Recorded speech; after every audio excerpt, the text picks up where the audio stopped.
교회는 성령 강림을 통해서 탄생한 결과물입니다.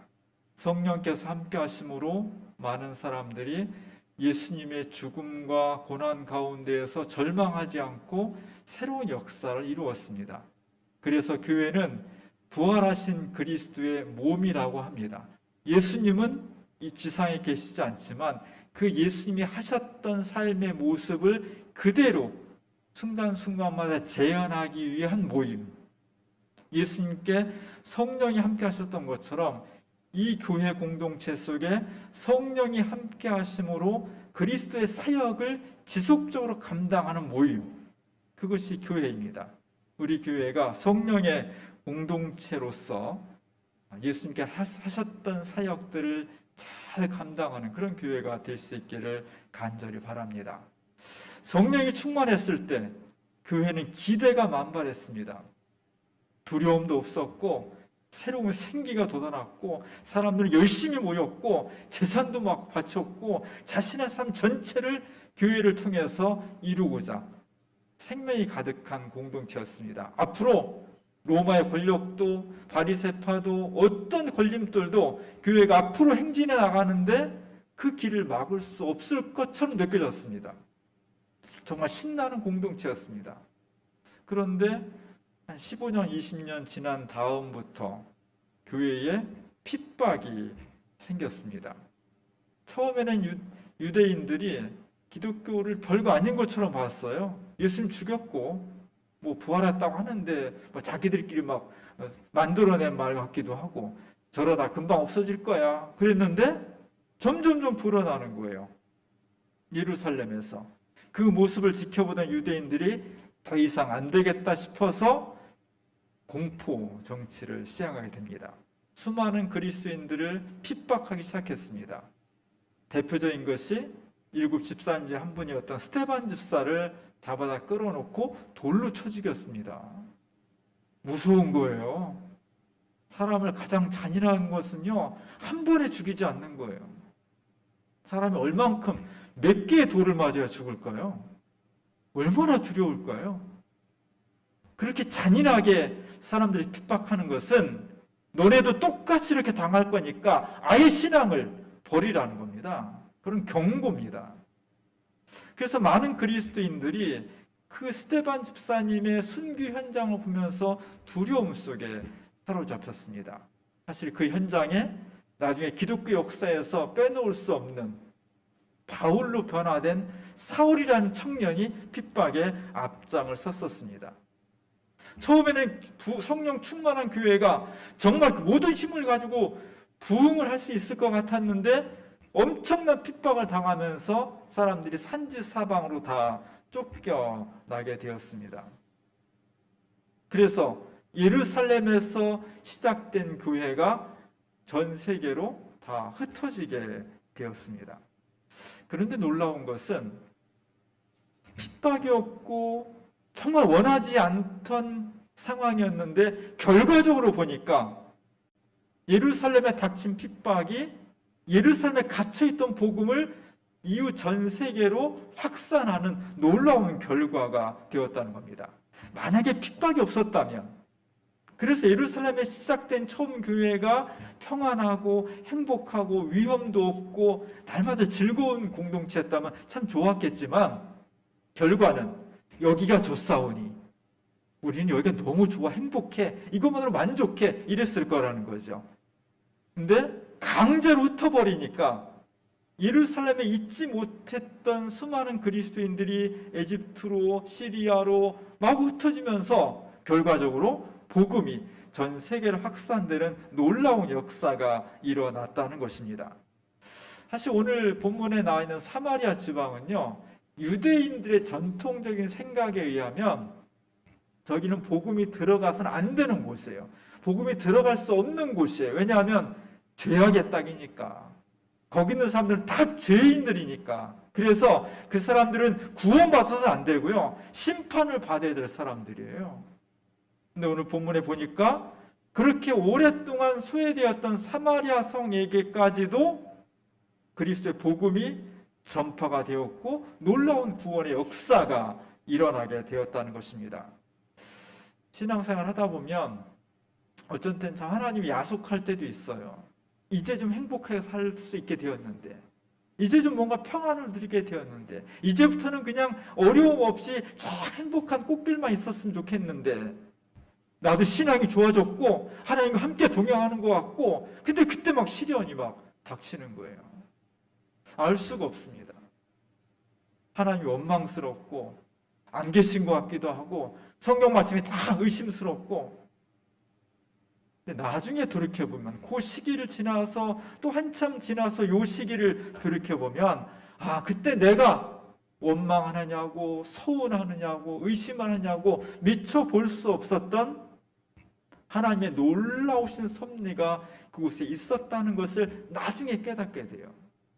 오늘 예루살렘에 쫓겨난 사람들 얼마나 힘들었겠습니까? 얼마나 두려웠겠어요? 얼마나 공포스럽겠습니까? 꿈에 나타났을 거예요. 스데반 집사님이 돌에 맞아 죽는 장면이, 내가 막 끌려가는 장면이, 요즘같이 민주화된 사회에서도 민중의 지팡이라고 하는 경찰이 우리 부르면요 가슴이 철렁해요. 아무 죄 안 질른 없는데도 경찰서에서 오라고 하면요 괜히 막 겁나고 가슴이 철렁해요. 이때 유대인들은요 예수 믿는 사람 만나기만 하면 다 잡아 죽이려는 그런 기세였습니다. 얼마나 두려웠겠어요. 야속하고 기대가 변해서 실망이 되고, 그러나 나중에 보니까 예루살렘에 닥친 이 끔찍한 핍박을 통해서 예수 믿는 사람들을 고난만 준 것이 아니라 그 고난이 전 세계로 기독교의 복음과 구원이 확산되는 놀라운 결과를 가져왔다는 겁니다.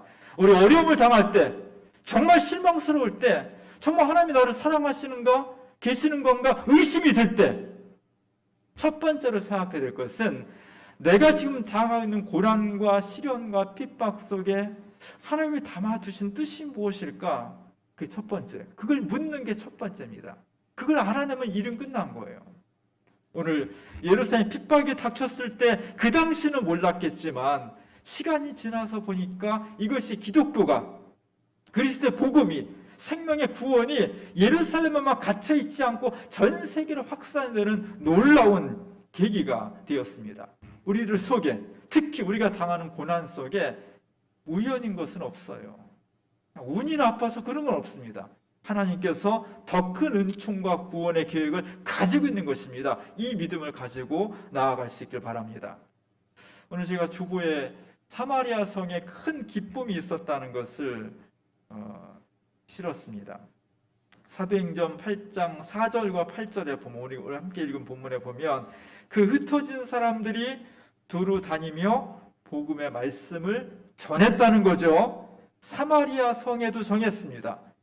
불모지의 땅, 복음은 들어가서 안 되는 땅, 심판의 땅, 버림받은 땅, 멸망받을 땅, 그 성에도 복음이 들어가니까 결과가 그 성에 큰 기쁨이 있었다. 결과가 사마리아 성에 큰 기쁨이 있었다는 거죠. 우리 개인의 삶과 우리 사회나 가정이나 교회 공동체 전체가 기뻤으면 좋겠어요. 그렇죠? 뭐 어떻게 되든지 간에 결론이 기뻐야지. 우리 삶에 기쁨이 넘쳐야죠. 예수 믿는 게 기쁨이 있는 겁니다. 그래서 죽은 내 자리에까지도 하늘나라를 바라보면서 기쁨으로 그것을 맞이할 수가 있는 게 신앙입니다. 오늘 본문에 나오는 사마리아 성에 기쁨을 가져왔던 핵심적인 인물이 빌립이라는 사람이에요. 빌립은 예수님 12제자 중에 빌립도 있고요. 나중에 초대교회에서 7명의 집사를 세우는데 그 중에 한 명이 빌립이었습니다. 오늘 사마리아 성에는 성의 기쁨을 가져다 주었던 주인공은 집사님 빌립이었습니다. 물론 지금 집사님하고는 급이 달라요. 너무너무 생명을 다 걸고 하는 그런 직분자였기 때문에요. 훌륭한 신앙이었습니다. 이 빌립 집사님이 핍박을 피해서 사마리아 성에 가서 복음을 전했다는 겁니다. 그랬더니 그 성에 큰 기쁨이 있었다. 온 성이 막 너무너무 기뻐하고 감사하고 막 뒤집어졌다는 거예요. 그게 어떻게 가능했겠느냐? 오늘 그림에서는 그것이 첫 번째로 성령의 강림 때문에 가능했다는 겁니다. 기독교는요, 성령이 빠지면 아무것도 못하는 겁니다. 교회에 그냥 모였을 때랑 성령이 임재했을 때랑 거기 모인 사람들과 그 본질이 바뀌었다는 거예요. 오늘 빌립 집사님이 복음을 증거했는데 자기가 말을 잘해서 뭐 훌륭한 인격을 가지고 그것이 다 밑바탕이 됐지만 가장 중요한 핵심은 성령이 하늘에서부터 성령 강림절처럼 내려왔다는 겁니다. 하나님의 은총이에요. 하나님의 권능입니다. 이것이 중요한 겁니다. 두 번째는 이 그림의 중간쯤에 보면 베드로와 요한이 나와요. 나중에 사도행전 쭉 뒤에 읽어보면 사마리아 성이 바뀌었다는 것을 듣고 베드로와 요한이 달려옵니다. 베드로가 왼손에다가 열쇠를 들고 있죠. 그림에서 열쇠 들고 있으면 누구예요? 무조건 베드로입니다. 베드로가 사람들한테 열쇠를 들고 천국으로 인도하는 열쇠를 들고 사람들에게 복음을 증거하고 있습니다. 또 한 사람, 그 왼편에 보면 요한이 오른손에 십자가를 들고 사람들한테 안수를 해주고 있습니다. 그 놀라운 역사가 사마리아 성에 일어났다는 겁니다. 그리고 왼편 위에 보면 제가 정확히 저 그림을 제가 자료가 없어가지고 모르겠는데 제가 볼 때는 뭔가 악한 사람들을 사도들이 쫓아내는 것 같아요. 사마리아 성에 우리의 인생에 아름다움만 있고 선함만 있고 기쁨만 있고 생명만 가득하면 얼마나 좋겠어요. 그러나 살다 보면 아픔도 있고 악함도 있고 고통도 있고 슬픔도 있고 그런 것들이 있잖아요. 마찬가지로 사마리아라는 성 속에 착한 사람도 있고 복음을 받아들인 역사도 있었지만 악의 현실도 있는 거죠. 그 악은 과감하게 퇴치해야 돼요. 구원이라는 것은 그 뒷면을 뒤집으면 심판이에요. 하나님께 이 땅에 오시고 우리의 삶에 다가오실 때 악을 심판하는 거예요. 그리고 선, 믿음, 정의 이런 것들을 주님께서 기쁨과 생명으로 바꿔주시는 겁니다. 복음이 들어가는 곳에 악을 수용할 수 없습니다. 악을 지금 심판한 장면인 것 같아요. 그리고 오른편으로 보면 2층, 3층에 사람들이 줄지어서 막 기다리고 있습니다. 뭐 하고 있어요? 세례를 주고 있습니다. 물에다가 쟁반에 물을 뜨고 사람들을 차례차례 세례를 주고 있습니다. 아마 그 중에 한 명이 빌립인 것 같아요. 왜냐하면 빌립 집사님의 가장 큰 어떤 에피소드는 이 성경 본문 뒤편에 보면 이어져서 에티오피아의 내시, 에티오피아라는 나라의 고위 관리 사람이 지나가는데 빌립 집사님이 만나서 그에게 성경의 말씀을 풀어주고 그에게 세례를 줍니다. 이것이 초대교회의 굉장히 놀라운 사건이었어요. 그래서 빌립 하면은 사람들에게 세례를 준 집사님 이렇게 기억이 되어 있습니다. 그래서 아마 이 그림에서도 세례를 주는 사람 중에 하나가 빌립 집사님일 것 같아요. 오늘 본문에서 빌립과 그 이후에 베드로와 요한을 통해서 버림받았던 사마리아 성 전체에 기쁨이 충만했다는 겁니다. 오늘 우리 삶에 기쁨이 가득했으면 좋겠습니다. 우리 삶에 하나님이 주시는 정말 기쁘고 즐거운 것이 몸도 아프고 돈도 없고 여러 가지 걱정 비짐도 있지만 그것이 허물어뜨릴 수 없는 하늘이 주시는 정말 영원하고 충만하고 정말 우리의 삶을 들뜨게 하는 그런 기쁨이 우리의 삶에 가득했으면 좋겠습니다. 어떻게 그렇게 됐냐? 사마리아 성에 어떻게 그런 기쁨이 충만했냐는 거죠. 오늘 본문에 보면 그 비밀이 나와 있습니다. 오늘 6절에 보니까 무리가 빌립의 말도 듣고 행하는 표적도 보고 한 마음으로 그가 하는 말을 따르더라. 빌립이 와서 뭔가 전했습니다. 전혀 생판 모르는 사람이에요. 예수 이름도 못 들어본 사람이에요. 근데 그거 와서 전하는데 사마리아 성에 버림받은 사람들이 빌립이 하는 말을 듣고 표적을 보면서 그를 따랐다는 겁니다. 기쁨의 첫 번째 조건, 우리가 사마리아 성 사람들처럼 내 삶의 가정의 교회의 사이에 기쁨이 충만하려면 첫 번째, 하나님 말씀을 잘 들어야 됩니다. 하나님 말씀은 그냥 덕담이 아니에요. 옛날 얘기가 아닙니다. 제 좋은 어떤 성인들의 그런 말씀이 아닙니다. 인생을 근본적으로 새롭게 하고 우리를 구원할 수 있는 구원의 말씀입니다. 우리가 어디로 가야 할지, 어떻게 살아야 될지를 아주 명확하게 밝혀주는 죄로 어두운 우리의 심령과 사회 속에서 등불이 되는 그런 말씀입니다. 그 말씀을 잘 들어야 돼요. 이 말씀을 잘 들었을 때 사마리아 성에 기쁨이 넘쳤습니다. 오늘 여러분이 주일 예배 와서 하나님의 말씀을 듣고 있습니다. 저는 여러분 개인들을 놓고 준비하지는 않아요.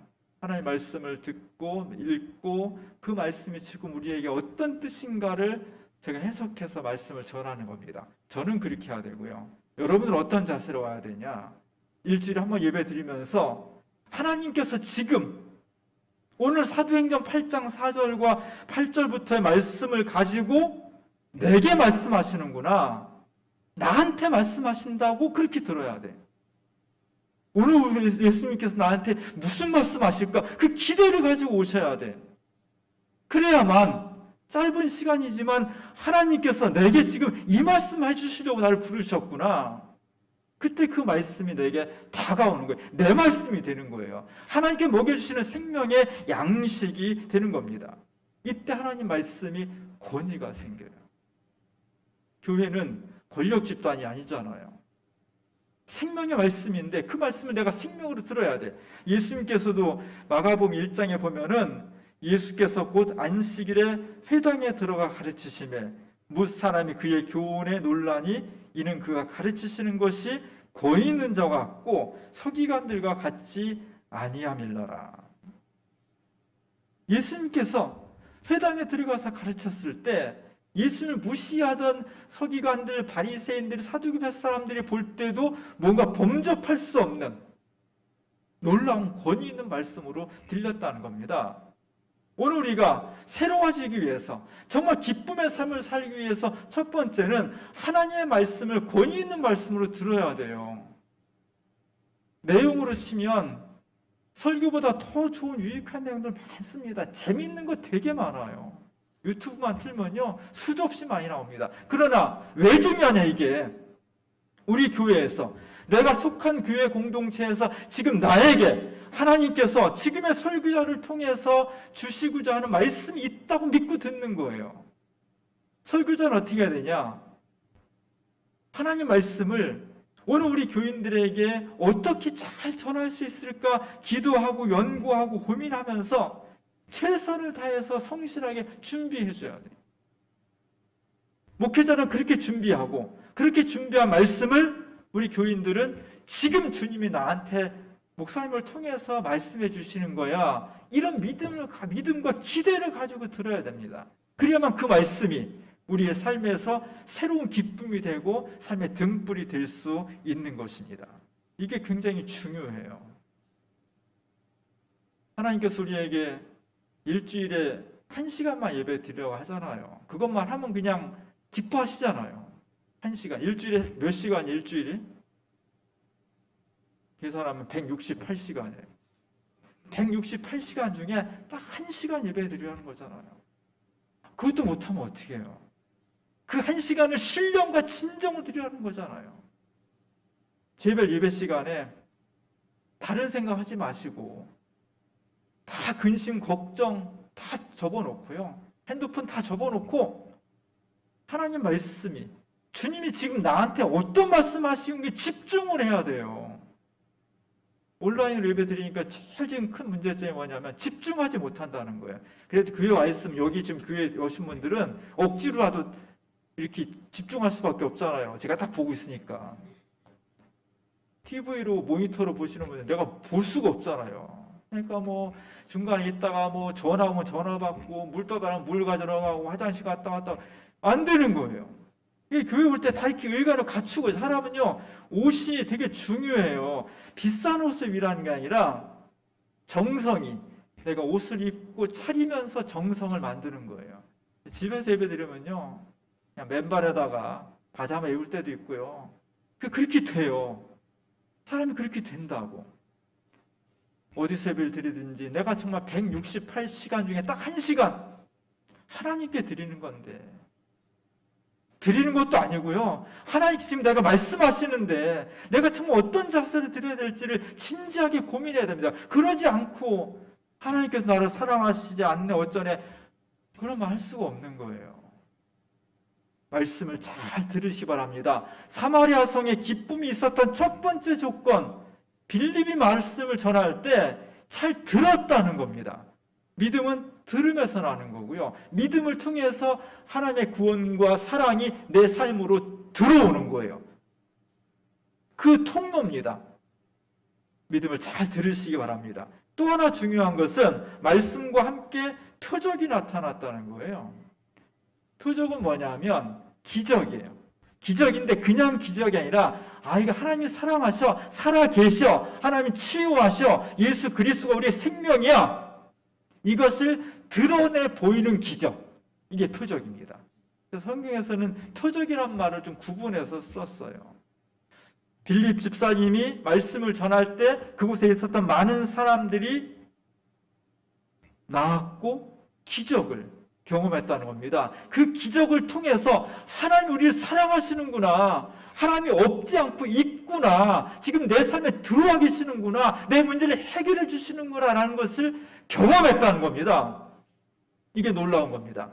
기독교 신앙이 너무 기적만 추구하면 안 돼. 말씀 저버리고 다 저버리고 맨날 기적 일어난다 막 옛날에 막 쫓아다니는 사람들이 있었어요. 그래도 안 되고요. 반대로 또 배웠다는 사람들은요, 기적을 무시해버려. 다 동화 같은 이야기고 뭐 성경 말씀 분석해보면 그런 것도 아니고, 그래서 기적이 있어 다 아프면 병원 가면 되고 그런 거지. 그렇게 보니까 그런 거지 뭐가 그래. 이래도 안 되는 거예요. 하나님의 말씀과 표적이 우리의 삶에 종합적으로 이루어질 때 굉장히 중요한 기쁨이 넘쳐나는 겁니다. 제가 주민교회 와가지고 저는 정말 표적을 많이 봤어요. 우리 교인들의 중에 기적이 너무 많이 일어났어요. 문제는 내가 볼 때는 어마어마한 기적인데 정작 당사자들은 그냥 별로 기적이 아닌 것 같은, 물어보면 기적이라고 하는데 여기 보면 별로 기적이 아닌 것 같은 그런 느낌이 들 때가 있어요. 제가 30년 전에 백령도에 해병대 군목을 했어요. 백령도에 생각하면 그냥 눈에 선해. 그냥 배 타고 들어와서 진촌을 거쳐서 중간쯤 오면 북폴이라는 데가 있거든요. 거기가 해병대 사령부가 있어요. 부대. 그 바로 부대 정면 맞은편에 해병교회가 있습니다. 제가 거기 사임 목사였고, 그럼 이제 제가 하는 일은 군인들 너무 힘들으니까 위문하고 격려하고 기도해 주는 일인데, 그 3개 대대 중에 맨 아래에 있는 데가 3대대고 거기가 이제 천안 사건이 일어난 데예요. 그것과 함께 포병대대가 있어요. 포병대대는 훈련을 해. 어떻게 보면 포사는 훈련을 해야 돼요. 그럼 이제 연활이란 그런 지방에 그 동네에 가가지고 특히 겨울에, 백령도 겨울에 막 영하 20도 막 이렇게 내려갑니다. 어마어마하게 추워요. 바람이 얼마나 불고. 그러면 포가 차갔어요? 뜨겁겠어요? 차갑지. 그걸 막 끌고 와가지고 포 쏘는 훈련하고 조준하고 이런 걸 해야 되니까 얼마나 춥겠어요.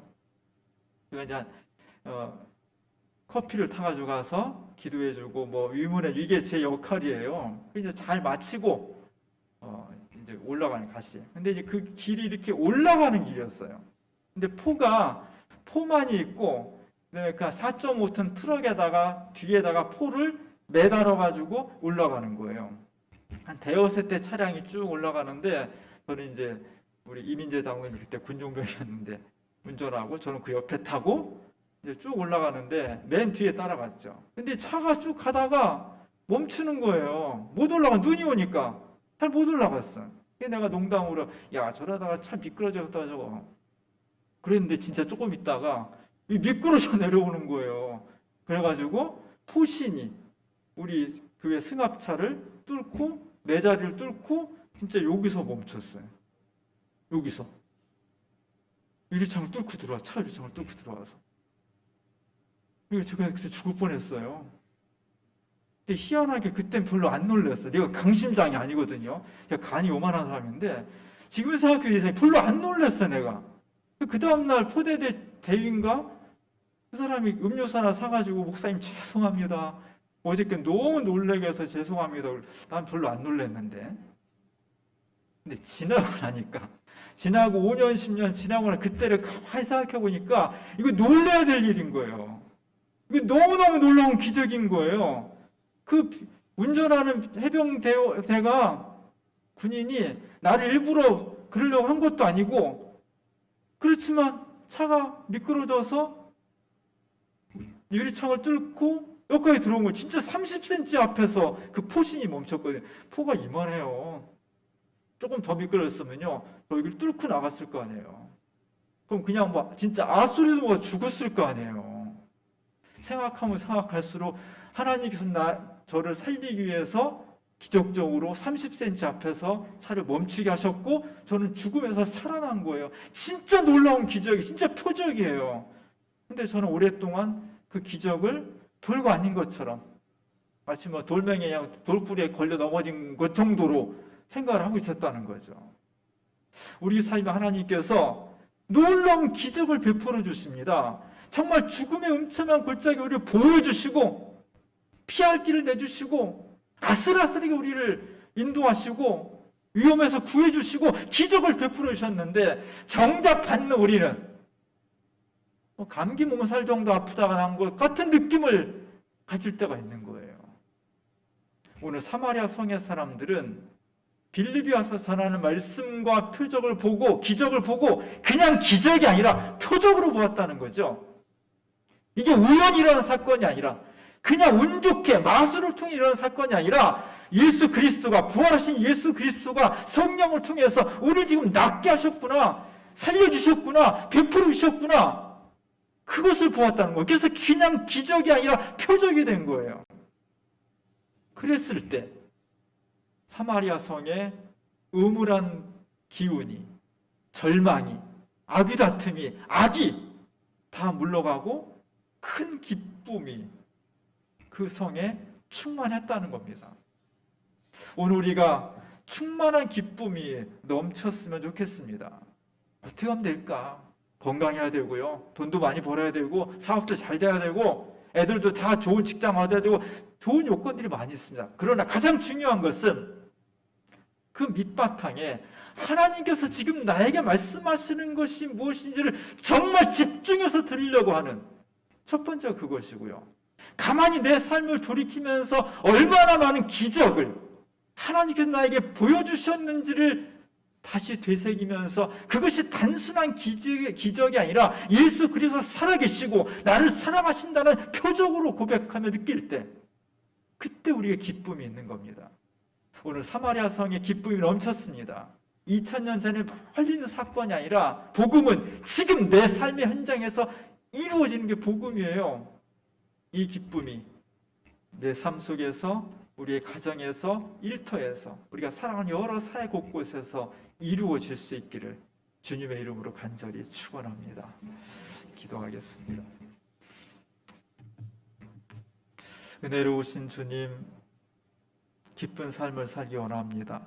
내 삶의, 가정의, 일터에, 우리 사회 구석구석에 주체할 수 없는 하늘이 주시는 기쁨이 충만할 수 있기를 원합니다. 지금 나에게 하나님께서 무엇을 말씀하시는지를 내 모든 영혼을 모아서 듣게 하시고 내게 베푸르신 은혜와 기적을 하나님께서 사랑하시는 표시였음을 온 삶으로 고백하여 우리의 삶에 하늘이 주시는 기쁨이 충만케 하옵소서. 예수님의 이름으로 간절히 기도합니다.